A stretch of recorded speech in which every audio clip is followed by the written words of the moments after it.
મુંબઈના ઘાટકોપરમાં રીડેવલપમેન્ટમાં દુકાન ગુમાવનાર વૃદ્ધા અને તેમની દીકરીની ન્યાય માટે ગુજરાતના મુખ્યમંત્રી પાસે ગુહાર.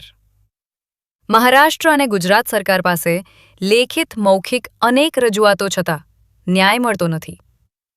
મહાનગર મુંબઈના ઘાટકોપરના એક વૃદ્ધા અને તેમની દીકરીના માલિકીની દુકાન રીડેવલપમાં ગયા બાદ તેમને ડેવલપર દ્વારા ફ્લેટ લઈ લેવાનું દબાણ કરાયા બાદ આ વૃદ્ધા અને તેમની દીકરી દ્વારા દુકાનના બદલામાં ફ્લેટ ન સ્વીકારી મહારાષ્ટ્ર ગવર્મેન્ટ પાસે અનેક વખત લેખિતમાં રજૂઆતો છતાં ન્યાય ન મળતા આ બંને મા દીકરી કચ્છના અંજાર ખાતે સ્થાયી થયા બાદ ગુજરાતના મુખ્યમંત્રી, અંજાર વિસ્તારના ધારાસભ્ય અને રાજ્યમંત્રી સમક્ષ આ બાબતે મધ્યસ્થી કરવા અને મહારાષ્ટ્ર સરકાર સાથે સંકલન કરીને યોગ્ય ન્યાય અપાવવાની માંગણી કરી હતી.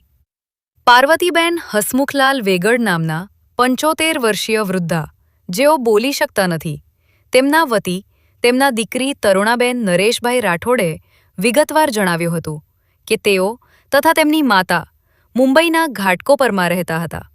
તેમના પિતાની માલિકીની એક દુકાન હતી, જે રીડેવલપમેન્ટમાં ગયા બાદ બિલ્ડર દ્વારા તેમને ફ્લેટ ફાળવાયો હતો, જેનો તેમને અસ્વીકાર કર્યો છે અને પોતાને દુકાનના બદલામાં દુકાન મળે તેવી રજૂઆત અનેક વખત કરાયા છતાં કોઈ જ ન્યાય મળ્યો નથી. બિલ્ડર દ્વારા સતત દબાણ થતું હોવાથી તેઓ કચ્છના અંજારમાં આવીને સ્થાયી થયા છે. અહીં આવ્યા બાદ ગુજરાત સરકારના રાજ્યમંત્રી અને અંજારના ધારાસભ્ય શ્રી ત્રિકમભાઈ છાંગા પાસે અને ગુજરાતના મુખ્યમંત્રી પાસે પણ અનેક રજૂઆતો કરી છે અને આ મામલામાં મધ્યસ્થી કરવા મહારાષ્ટ્ર સરકારમાં ન્યાય અપાવવાની માગણી કરાઈ છે, પરંતુ તેમની કોઈ જ વાત સ્વીકારાતી નથી. તરુણાબેન રાઠોડેએ જણાવ્યું હતું કે અન્ય રાજ્યોના લોકો કોઈ કાળે ગુજરાતમાં ફસાઈ જાય છે ત્યારે ગુજરાત સરકાર તેમને મદદ કરતી હોય છે, તો પછી અમે પણ મૂળ ગુજરાતી જ છીએ અને મહારાષ્ટ્રમાં રીડેવલપમેન્ટમાં ફસાઈ ગયા છીએ ત્યારે ગુજરાત સરકારે પણ આ મામલે મદદ કરવી જોઈએ. તેમણે વધુમાં મીડિયા સમક્ષ ન્યાય અપાવવાની ગુહાર લગાવી છે. મારું નામ કરુણા નરેશભાઈ રાઠોડ છે અને મારા માતૃશ્રીની હેલ્થ ઇસ્યુના કારણે બોલી નથી શકતા, એના વતી હું બોલી ને એમની જે વેદના છે તે આજ સરકાર સમક્ષ રજૂ કરું છું. મારી માતૃશ્રીનું નામ પાર્વતી હસમુખલાલ વેગડ છે. ઘાટકોપર ઈસ્ટમાં રીડેવલપમાં મારા પપ્પા જોડે જે અન્યાય થયો, મારા પપ્પાની દુકાન હતી અને ફ્લેટ દેવાનો, અને મારા પપ્પાને માનસિક ટોર્ચર કરીને આ લોકોએ અનંત હેરાન કરી એની રોજગારી પણ છીનવી લીધી. આજે મારા પપ્પા તો અમારા વચ્ચે છે નહીં, પણ મારી મમ્મીને ન્યાય દેવડાવવા માટે આજ મારે મીડિયા સમક્ષ આવવું પડ્યું. ઘાટકોપર રીડેવલપમાં એક ખાતાના 2 સર્વે છે. એકમાં મારી દાદીનું મૃત્યુ બતાડ્યું અને બીજામાં મારી દાદીને જીવિત બતાડે. રીડેવલપમાં મારી દાદીને જીવિત બતાડીને અમને ફ્લેટ આપ્યા છે, પરંતુ હું ફ્લેટ હજુ સુધી લીધો નથી અને મારી લડાઈ સરકાર સામે હતી કે મારી દુકાન છે તો મને દુકાન મળે. અને અવારનવાર મેં ઉપોષણ ઉપર બેઠી ત્યારે સીએમને લેટર મૂક્યો, ઘાટકોપર એમએલએને લેટર મૂક્યો, હરેક નેતાને હરેક અધિકારીઓને મેં આ રજૂઆત કરી, પણ કોઈએ મારી મદદ ના કરી. પછી હું ગુજરાતની વતની હતી, મુંબઈ મૂકીને મારે ગુજરાત જ્યારે રીડેવલપમાં મને ફ્લેટ આપવામાં આવ્યો, મારી રોજગારી છીનવાઈ ગઈ, ત્યારે મારે મુંબઈ મૂકીને ગુજરાત આવવું પડ્યું. ત્યારે મેં ગુજરાતના સીએમને બી રજૂઆત કરી હતી, અંજારના એમએલએને, સાંસદને બધાને મેં રજૂઆત કરી, પણ કોઈએ મારી મદદ ના કરી. એ લોકો એમ કહે છે સ્ટેટ અલગ છે, તો મારું એવું કહેવું છે કે આપણા ગુજરાતી બારે ફસાતા હોય તો આપણા અહીંયાના સીએમ એમને જો કાઢવાની મદદ કરતા હોય તો અમે બી મુંબઈ ફસાયા હતા, અમારું બી મુંબઈમાં બધું જ છીનવાઈ ગયું, તો અમને કેમ મદદ ના કરી. એટલે મારી સરકારથી એવી રજૂઆત છે કે મારી આગળ બધા જ કાગળિયા છે, મારા પપ્પાનું લાયસન્સ છે, લાઇટ બિલ છે, આ લાયસન્સ છે, પછી આ લાઇટ બિલ છે મારા પપ્પાનું, પછી આ બીએમસીનો લેટર છે, આમાં મારા દાદીના મૃત્યુ થયેલું લખેલું છે, આમાં મારા દાદીનું ગુમાસ્તક લાયસન્સ છે બતાડે છે. પછી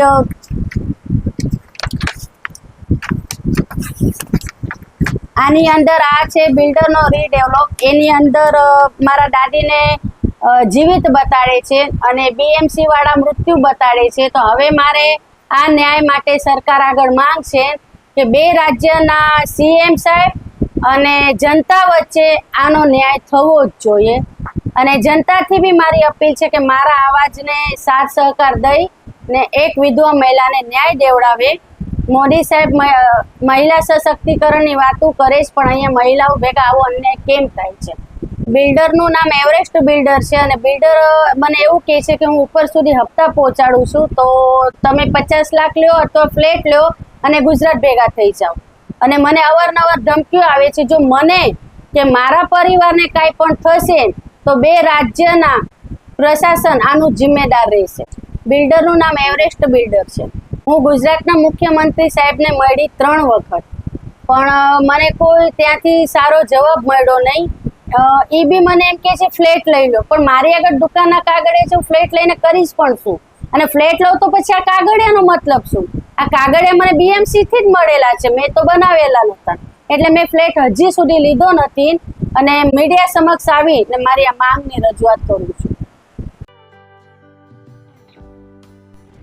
વિશ્વ પ્રસિદ્ધ મહાનુભાવોની, ભારતના 8 વડાપ્રધાનોની સચોટ ભવિષ્યવાણી કરનાર ભારતીય અંકશાસ્ત્રી જ્યોતિષ શંકર ગોર, ભારતના વડાપ્રધાન શ્રીમતી ઇન્દિરા ગાંધીની વિજયની તથા અકાળે મૃત્યુની સચોટ ભવિષ્યવાણી કરનાર જ્યોતિષી, ભારતના વડાપ્રધાન રાજીવ ગાંધીની વિજયની તથા રાજીવ ગાંધીના અકાળે મૃત્યુની સચોટ ભવિષ્યવાણી કરનાર ભારતીય અંકશાસ્ત્રી, ભારતના વડાપ્રધાન નરેન્દ્ર મોદી 2014માં વડાપ્રધાન બનશે અને લાંબો સમય શાસન કરી 2024માં જીતની હેટ્રિક કરશે તેવી 12 વર્ષ અગાઉ સચોટ ભવિષ્યવાણી કરનાર વિશ્વના પ્રથમ ભારતીય અંક જ્યોતિષી, મંત્રજાપ ગુરુના નંગ વગર મુંબઈ, રાજકોટ, જામનગર, ગાંધીધામ અને ભુજમાં 20,000થી વધારે લોકોને સાચી સલાહ અને સચોટ ઉપાય કરનાર જ્યોતિષીની સાચી સલાહ ઘર બેઠા મેળવો. જ્યોતિષી શંકર ગોર. સંપર્ક કરો 9909602928. એડ્રેસ નોંધી લેશો. ટીના હાઉસ, ડોક્ટર ભાણજી સ્ટ્રીટ, છઠ્ઠી બારી, રિંગ રોડ, ભુજ, કચ્છ.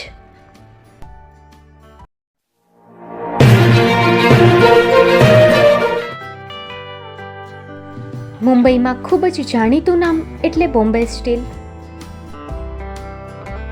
અહીંથી તમને મળશે ઘર વપરાશના તમામ વાસણો, હોટેલવેર, કેટરિંગને લગતી દરેક પ્રકારની વસ્તુ હાજર સ્ટોકમાં. Dinner set, mixer, pressure cooker તેમજ દરેક પ્રકારના સ્ટીલના અવનવા વાસણો ખરીદવા માટે વિશ્વાસપાત્ર સ્થળ. સાથે વાસણોની ફેન્સી વેરાયટીઓ હાજર સ્ટોકમાં. મુલાકાત લ્યો Bombay steel exclusive showroom. Export અને હોલસેલ ભાવે વાસણો મળશે. નંબર નોંધી લેશો. જગદીશભાઈ પટેલ 9221870713 022 6674 7625. મારુતિ જોગડે 9930864095. Website www.thebombasteel.com. અમારું સરનામું નોંધી લેશો. Bombay steel, shop number 16-18, Godiji building, Tamba Kanta, Pydhonie, Kalbadevi road, Mumbai 400003, Maharashtra.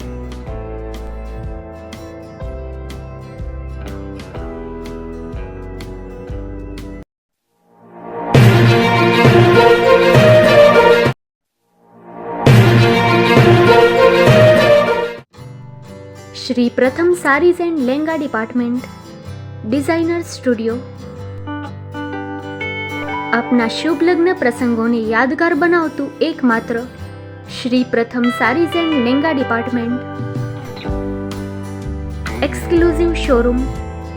અહીંથી તમને મળશે fancy bridal chaniya choli, cider chaniya choli, readymade gown, fancy dress materials and readymade dress તેમજ અનેક અલગ અલગ વેરાયટીઓનો ખજાનો. મુંબઈ દાદરમાં વિશ્વાસપાત્ર સ્થળ. અમારું સરનામું નોંધી લેશો. Shop number 5-6 and room number 11-12-123, Hariram mansion, bank of મહારાષ્ટ્રની સામે, દાદા સાહેબ ફાલ્કે રોડ, દાદર ઈસ્ટ, મુંબઈ, મહારાષ્ટ્ર. સંપર્ક કરો વિપુલભાઈ જે વ્યાસ. Mobile number 9769781930, 9082438586.